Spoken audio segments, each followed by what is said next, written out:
Okay, Morrow, this one's for you.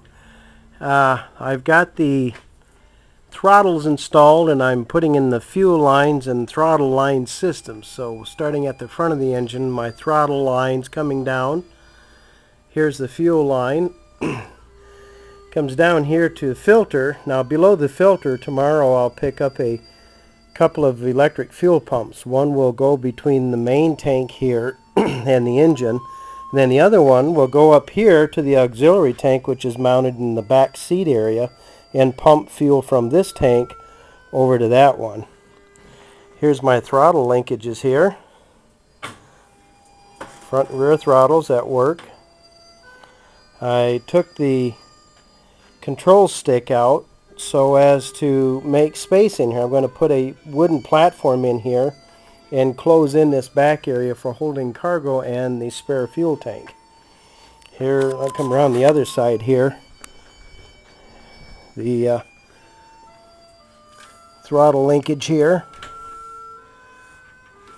And then I have the primer down here for priming the engine. I'll have to run the lines for that. And on this side here you can see where I've secured all the lines. They're Adel clamped or otherwise clamped down so they're not just flopping around in the breeze. Here's the fuel line going up to the fuel pump.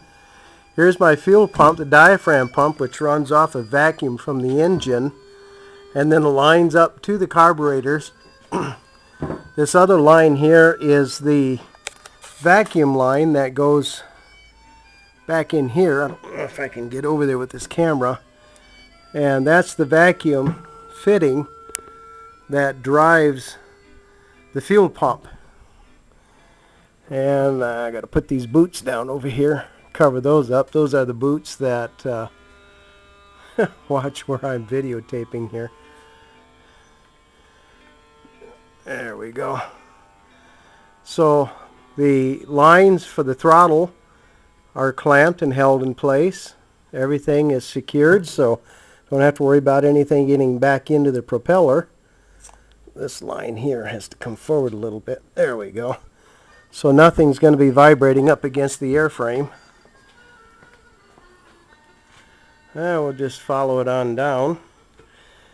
Now I still have to wire in the fuel pump on this side down here and put in a T for the primer lines. And then, of course, another fuel pump for this other tank. That's pretty much it. A couple days worth of work there.